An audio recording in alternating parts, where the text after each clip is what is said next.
Dalai Lama once said, "My religion is simple. My religion is kindness." What would the world be like if we all just made a commitment right now, in this moment, to be more kind, to be more compassionate, to be more loving?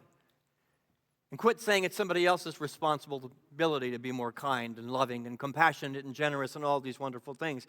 The world could forever change. Make no mistake about it, a small group of people can change the world. In fact, it's the only thing that has ever changed the world. So we can change the world today by being more kind, yes? Do you believe that? Do you really believe that, or is that just a pretty theory and a pretty idea? Well, let's just see if we can get to the deep root of what kindness can do and gentleness can do. But before we do that, we're coming up along St. Patty's Day coming up this week. So I couldn't let my Irish roots be ignored without telling a stupid joke. So Father O'Malley noticed that at Mass every Sunday morning that the men were not there. It was all women. And he asked the women, "Where are the men? They're not coming to Mass." And he said, "Well, Father, they're all at the pub." All the men are at the pub on Sunday morning. Well, Father O'Malley went down to the pub after his homily was done. And he burst into the pub, and he went to the first table, and there was a young man there, and he said, "Young man, do you want to go to heaven? Do you want to go to heaven?" "Oh, yes, I do, Father O'Malley, I do." "Then go stand against the wall." Goes to another table, and there's an old geezer there, and he says, old timer, do you want to go to heaven?" He says, "Oh, yes, Father O'Malley, I want to go to heaven." "Then go stand against the wall." And then he sees at the table in the corner, Seamus, the town drunk. He hasn't been dry for 35 years, and he goes to the table and he says, "You no good Seamus, you drunkard, do you want to go to heaven?" No response from Seamus. He just looks afraid. "Look, Seamus, I'm asking you a question. Do you want to go to heaven?" And Seamus just takes his head and, "You're telling me, you drunkard, that when you die, you don't want to go to heaven?" And Seamus thought for a minute, and he said, "Well, certainly when I die, I want to go to heaven, but I thought you were taking up a tour for today." We are taking up a tour to heaven. Be more kind, be more loving, be more compassionate, and we will find the state of heaven on earth. Yes? First within and then on the outside. Do me a favor, take a deep breath and close your outer eyes. And we're going to do a little visualization. Let that breath go. Close your eyes and picture a mother, a loving mother, lovingly picking up her infant from a crib, softly holding that child and cradling their head, gently rocking slowly back and forth with sweet words and singing a peaceful lullaby. Breathe that feeling in. Now take a moment to think about an archaeologist. Shift the vision in your head.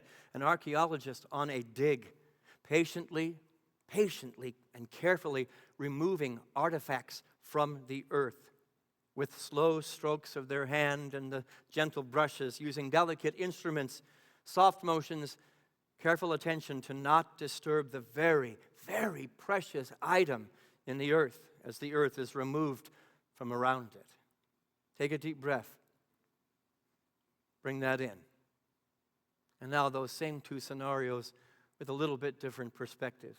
Imagine that mother firmly grabbing that baby strongly by the leg and just dragging him out of the crib like a sack of potatoes. And now, that archaeologist, he's impatient. He goes and he gets a sharp shovel. He starts chopping hard at the earth and the ground around the artifact, occasionally missing and damaging the precious piece of history. Open your eyes. Which of those two different scenarios do you prefer? The first one, of course, yes. The more gentle approach. The one that treats life with kindness, that treats important things, valued things with kindness and compassion. And I ask you today, how do you see that the human race is treating the human race today, like the first scenario or the second scenario? We have gotten really rough with each other. Have you noticed that? We value that will and that determination to win at all costs, and we're beating each other up. The world needs more archaeologists with gentle hands. We need more mothers of new realities on this earth with a gentle heart and spirit, and maybe approaching life with a little of a sweeter attitude. We started last week a series called In Like a Lion and Out Like a Lamb. And we spent some time in what it meant to be a lion, and what we discovered that last week, that sometimes courage manifests in the most gentle ways. Today is Out Like a Lamb. And I tell you, the storm this morning, I thought, is God trying to give me a message? The house was shaken from the thunder and the lightning, and it was pouring rain. Living life more gently. Today we recognize that gentleness is sometimes the strongest and most powerful force on the earth.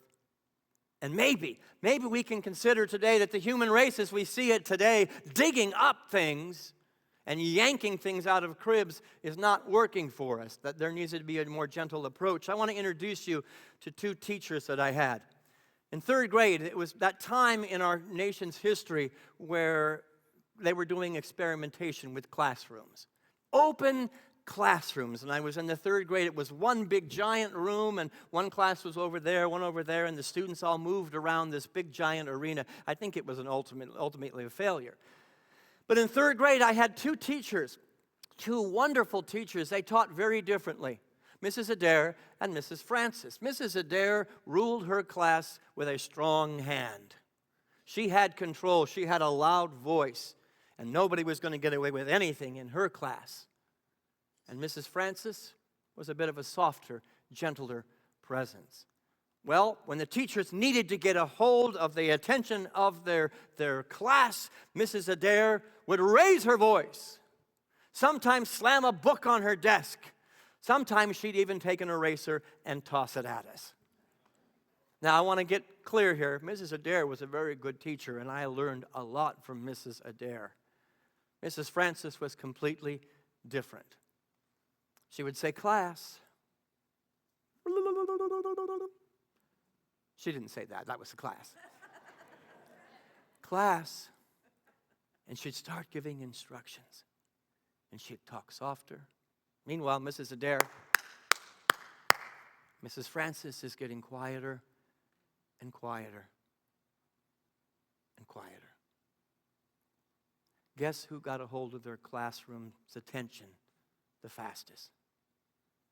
We all leaned in. She might be saying something important. Both really good teachers, but let me tell you, I watched a class get put into the palm of Mrs. Francis's hand with a softer, more gentle approach. And when time came to award the teachers at the end of the year by the principal, there were certificates for Mrs. Francis. There was good. The superintendent of schools honored Mrs. Francis. And Mrs. Adair didn't seem to understand why. And I think a lot of us on the planet are not understanding why gentleness is not what we need. We need to be stronger. We need to fight more. What about the bullies? Somebody said first service. You meet a bully with more aggression, more pushback, guess what's going to happen? Yes, they've got you. They've put you into their clutches. But you meet them with softness, there's nothing to resist, there's nothing to push again. The bully will go look for somebody else, somebody that they can fight with. Both these teachers made an impact on my life, and they were both very good, and we actually liked having erasers thrown at us. I had many a mark on my shirt after class. I got to get it off before my mom sees it. Mrs. Francis, I don't know if she was a Taoist, but she practiced a principle called Wu Wei. A Taoist principle called Wu Wei. Anybody ever heard of it? Wu Wei. Say that with me. Wu. Loosely translated, this means non-action, doing nothing. But that's an inaccurate translation of the true meaning of Wu Wei. It means effortless action. If you were to put this in context, it would be, in our language, going with the flow or in the zone. Anybody ever felt that? You're actually doing something. You're activated in life. You're doing tasks, but you're doing it in a place of flow and not a place of force. You're going with the river and you're not forcing the river. It means being at peace while engaged in a task. That it carries the minimal amount of effort because there's a higher power putting the effort in. I'm not doing it humanly. I'm allowing a spiritual essence to do that. One with what I'm doing in a place of gentle concentration. They compare it to water. The Taoist religion's all about water.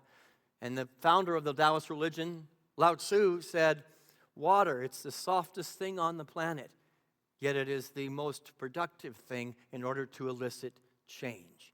Mrs. Francis elicited change and had the world placed in her hands.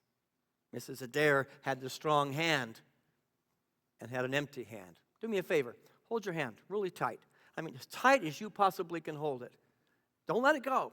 Hold on to it. This is what we're doing as a human race today. Hold it tighter. Don't let anything fall out of there. Now open it and relax it.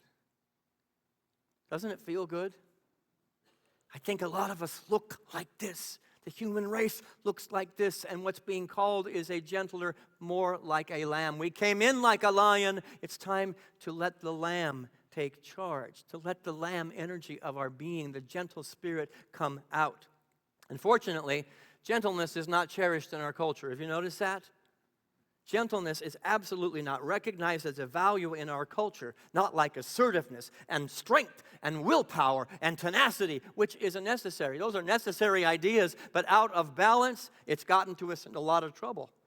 And when you read the book of Galatians, let's just go to it, the fruits of the Spirit. This is what it says in Galatians. St. Paul wrote this. Let's read it together. The fruits of the Spirit are love, joy, peace, forbearance, kindness, goodness, faithfulness, gentleness, and self-control. It's important to recognize when the scriptures are talking about the fruits of the Spirit, they're talking about the evidence that God is present. That there is strength there present. The strength of God, the omnipresence of God is absolutely in the field, in the moment, in the relationship, in the circumstance. Those sound like very gentle lamb-like words, don't they? Love and peace, kindness, and gentleness. A little bit counter to the mindset that we're carrying around as a human race today. These are the attributes and evidences that God is present. So when I can be kind and I can be gentle, it is testimony that God is present here, and I'm allowing God to be present here. As me, through me, around me. Gentleness indicates the presence of God. Given that, I would say that God's a little bit more like a lamb than a lion. But our male-dominant society has written out a lot of God as a lamb. That's not a tool you can use to control people. Read the Old Testament. God the lion, God the strong, God the angry, God the upset, God the pounding into you. How about God, the sweet divine essence that shows up as kindness and joy and love? How many people, if you were to take a list, you want to be remembered by these 5 qualities. These are the 5 qualities. How many would put gentleness on that list? Probably nobody in the room. It has been demoted to less important. And I'm calling it today that us as ambassadors of change and us as the testimony to the presence of God are called to raise gentleness a little bit higher on our list, to raise it up a little bit. You know, gentleness in our culture is something we associate with, a feeble grandmother. Or you watch a sloth on one nature show. Oh, look at how gentle the sloth is. Or a monk. We have the Buddhist monks come, and we celebrate the gentleness of the Buddhist monks, but they're so removed from society, they're living away, tucked away in their peaceful little world. They're not dealing with the real world. And I think that we have made a mistake there, a huge mistake. Jesus is our master teacher. He's our way shower. He's our elder brother. We might want to reconsider saying that it's a feeble grandmother or a monk that doesn't really live in life, because gentleness is way more than what we've given it credit for being. He says this in the book of Matthew, chapter 5. Let's read it together. Blessed are the meek, for they shall inherit the earth. Gentleness is not weakness. It's meekness. Very big difference. It's not feebleness. Gentleness is strength. It is quiet, strength, under control. Gentleness is not passive, but it's actually wisdom. The meek are going to inherit the earth. It comes with an inheritance. When you are gentle, you're actually involved in a creative process of claiming your inheritance. By being gentle, you're actually more likely to get what you want. Think about that. By being gentle, not from a manipulation place, but a genuine place of bringing the presence and power of God into the field, you are more likely to inherit that which you are seeking, that which you desire. The entire kingdom becomes yours. It's subtle, controlled power that I would label as wisdom. Sometimes gentleness is wisdom. It's controlled power with an incredibly huge payoff. Anybody ever realize that? You're fighting, you're pushing, you're shoving, you're moving, you're shaking, you're making the world a better place, and then you finally stop and you back up. Oh, surely God was here the whole time and I didn't know it. Surely the peace I was looking for was on the other side of me stopping my resistance. On the other side of me opening my hand and living life more like a lamb than like a lion. Jesus called us and demonstrated for us what it meant to have power, but to control it. He was the great king who rode on a donkey. He was the rabbi who spent time with the children. He was the great teacher who washed the feet of his disciples. He was gentle and he was strong, all in the same field. Gentleness does not mean a lack of strength and power. It means using your strength, using your God-given power and ability with restraint. You see, the lion and the lamb are not adversaries. They are different manifestations of the same strength of God.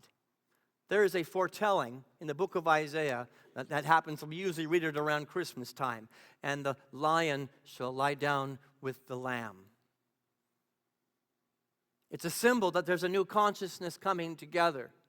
That if we're lopsided, one direction or the other, a bunch of lions are going to kill each other. A bunch of lambs will get run over. But when we can take that quiet, that strength and that power, and we can channel it differently in a more loving, more kind, and more generous way, God is given a portal and access to the human race. So the lion and the lamb are partners. Yes, they are manifestations of the same God. Gentleness, again, indicates a number of things. I created a list. Let's put that next list up there. Gentleness indicates a number of things. How many people love in the unity churches all over the country? We love to sing about letting go. Letting go. I release and I let go. We do it on Burning Bowl. I release and I let go into the burning bowl. But wait. I let it go. I released it. We talk a good game about that. Gentleness indicates someone who has let go of the need to control the world so that divine order can take place. There's a divine order in this universe. And so it means a quiet confidence that I don't have to control the world. God's controlling the world. I give God access through my gentleness, through backing up, releasing the fists and opening my hands and talking to my class, talking to my friends, to my family, to my environment like Mrs. Francis did. Lord, make me an instrument of thy peace. Maybe Mrs. Francis was related to Saint Francis. So it represents quiet confidence. Gentleness also represents thoughtfulness. I don't have to dominate or be the first person to speak. I don't have to be the first one to speak, so I am listening. I didn't make my list. It should be up there. Listening. Gentleness indicates listening. It represents patience. It represents thoughtfulness and somebody who's not forcing the river of life. Here's a big one. Gentleness represents security. Security. People who are secure in themselves are gentle with others. That feels good until you go, people who are insecure in themselves are the ones that are not gentle. When we see bad behavior ourselves or another, it is a symbol of insecurity, and our job is to look beneath the surface and be more kind, be more gentle, be more loving, to bring God into the environment and into the relationship. That's counterintuitive to the human ego that says, I'll show you. I'll show you. Nope. I'll show you. That's the only thing that's going to change the world. Look at the mess that we're in as a human race. How's it working for us? Not so good. And then there's the yeah buts in the room. Yeah, but that's weak. That's weak. You're going to get run over. You know, as a high school freshman, I weighed about 80 pounds, dripping wet.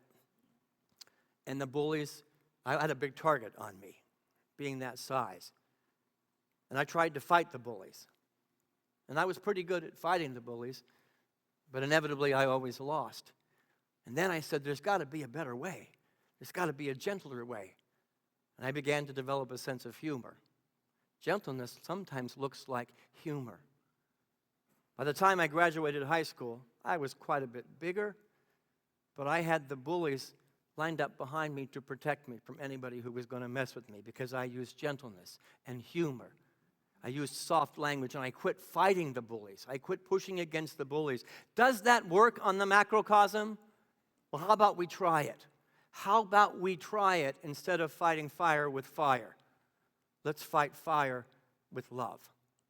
Let's fight fire with kindness. How about with water? Whoosh. I love going to the Merced River in Yosemite. That soft, cool, crisp water hits those rocks. Oh, I'm going to go around you. I'm going to go somewhere else. And year after year, those rocks get worn out because water is the most powerful force on the planet. Maybe with the fires that are happening in the world today, we can be a little bit more water-like, a little bit more water-like, a little bit more gentle, a little bit more lamb-like. Go back and think of that archaeologist. Why does the archaeologist treat that history with such care? Why? Because it's valuable. It has value. And because he cares about it. A lot of us come into this room, and we're going to go out of this room, and we're going to bump up against people's history. A lot of history. And we're going to get our shovel out and start digging aggressively to get it out. How about we gently move away that which doesn't belong within our own psyche, within the psyche of the people around us? We gently remove the earth representing, in this particular situation, the humanness. And we take the care necessary to uncover what needs to be uncovered. And the history becomes alive. Not as an enemy, not as something to attack, but as something to embrace. What about the mother? Why is it the mother takes the baby out of the crib with such care? It's because she values the baby. She cares about the baby. On this journey, we're all trying to figure it out. Have you noticed that? I'm still trying to figure out this human earthly journey out. We're giving birth to each other. We're giving birth to ourselves. Yet a lot of us are yanking babies out of cribs. Babies cry. Babies throw tantrums in their crib. How many mothers are going to just yank them out like a sack of potatoes? Yet we do that to ourselves when we're crying, when we're in pain, when we're angry, when we're upset. We have a need that needs to get met. And getting the shovel and yanking is never going to get the need of the human race met. Yeah, but. No, there is no yeah, but here. Gentle, like care and love will eventually have its way. Jesus, the master teacher. You know, he only described himself once. one scripture did he ever describe himself. Every other scripture, they were describing him. What does he say about himself? This Matthew chapter 11, verse 29. Let's read it together. I am gentle and humble of heart. Take your hand and place it upon your heart and feel the inner Christ saying this about you. It is your divine essence. It's the truth of you that maybe we've forgotten, and say it together. I am gentle and humble of heart. How many people know Lester Herbertson in this church? Lester Herbertson is about 6'5", probably weighs about 300 pounds. He's a strong, big, I don't not a monster, but he's a hulk of a man. His presence in the room. Yet Lester is the first person in any men's group I've ever been within. He says, I need to be more gentle with myself. I want to teach you a song, and I want you to sing it with me. With your hand back on your heart. The words are, I will be gentle with myself. I will love myself. I am a child of the universe, being born each moment. The melody sounds like this. I will be gentle with myself. I will love myself. I am a child of the universe, being born each moment. Please join me. I will be gentle with myself. I will love myself. I am a child of the universe, being born each moment. One more time, sing it at a deeper place. I will be gentle with myself. I will love myself. I am a child of the universe, being born each moment. Until we can be gentle with our own birthing process, we will not be able to be gentle with anybody. I'm saying channel your inner Lester Herbertson. Channel your inner Christ. Channel your inner Lamb, and then watch as the world begins to change. The change that we are looking for isn't going to happen with this. With a closed hand and fist grasping and clutching and holding on to your way. It is about going gentle. Let me step back, open my hand, and recognize that what I say is just as important as how I say it. Both are equally important. What you say and how you say. I love you. What you do and how you do what you do are equally important. I want you to digest that. That will bring the place of gentle and humble heart that our way shower has told us is the way. The staff this week, we had a wonderful exercise, and I want to thank Lorelei Robbins for providing the opportunity to do this. We did an astrological look at ourselves, and she did our chart, but we took the names away so nobody knew who was being described with this particular paragraph. And we read it, and there were lion traits in there. And many of us went, oh, that sounds like me. That sounds like you. And then there were not so lion-like traits, very lamb-like traits. Oh, I want to be like that. I think that must be me, or that must be Nicole, or that must be Brandy. We got them completely wrong. We weren't even close. But what we recognized is that the lamb traits and the lion traits were partners, that they were complements to each other, and both were necessary. Some might say the divine masculine and the divine feminine are right here.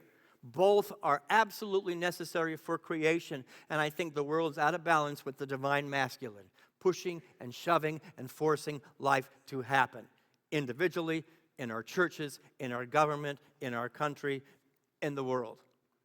There's a divine feminine, the lamb, that needs to be brought forward within me, within us. But what that exercise showed us is that not only did we have a very well-balanced staff, but we had well-balanced individuals, that the reason this church has done so well over the last 3 years of really difficult times is because we knew when to be a lion and we knew when to be a lamb. And I thank Lorelei for those charts that she gave us, because there was some epiphanies and light bulbs going off. Sometimes I need to be a lamb. And you think, well, you're the leader. You need to be a lion. If I was a leader, I could have killed this church over COVID, being a lion. Sometimes you got to step back and let somebody else be the lion, or just let the whole environment be still and be quiet. You know, they say that if the only tool you have in your toolbox is a hammer, every problem and every person looks like a nail. Anybody live that way? If the only tool you have is a hammer, everything in your life looks like a nail. You ever try to fix plumbing with a hammer? I actually have. Duct tape and a hammer. I thought you could fix everything. But the reality is, it's time to put the hammer down and to find a different way, a gentler way. The Greek word that, I think I've had the band come back up, the Greek word that's translated as gentleness, the one that Paul used in that scripture from Galatians, was actually the Greek word praoites. Praoites, there it is. It's all Greek to me. Praoites, say that with me. It is the same word that the Greeks used for the taming of an animal. It's the same word used for the taming of a horse. They call it gentling a horse. But boy, is our mindset, no, you're not gentling the horse, you're breaking the horse.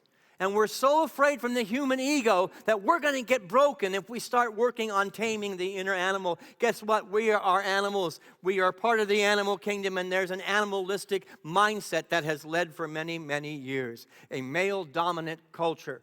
And that doesn't mean the men in the room. It means the male within me, the animal within me. It's time for it to take a back seat and to do some gentling. Praoites. Human beings are animals, and it's time to tame that animal and understand that gentleness is not weakness. You don't break a horse. You harness the power of a horse so it can do incredible things. The creation that is necessary on the planet right now means we need to harness the power that we have in our hands and use it in a different way. We need to harness the power that has been given to each of us to create the world that we desire, but to do it in a different way. Hold your hands again. Go ahead and play a little music back behind me, maestro. Today I want you to go away that we are archaeologists. Everybody in this room is an archaeologist, and there's history coming up. Let it go, Sylvie, let it go. We are called to gently uncover earthly experiences that have gotten in the way of the Spirit, to brush them aside and to release them and let them go with a quiet confidence and strength and patience to know that there's something beautiful if we can do that long enough. We are called to be the mothers of new realities, to take gentle care as if we had the future in our hands. Your future, our collective human future, to treat it with the care that it deserves. So I ask you, what kind of archaeologist are you going to be on your spiritual path? What kind of mother are you going to be? I've been called a mother before. Sometimes it is the gentle shepherd, the gentle water-like soul, and the meek and the caring lamb that is exactly what is needed if we're going to inherit this earth and get it back. We're going to inherit it back, or we're going to lose it. You decide.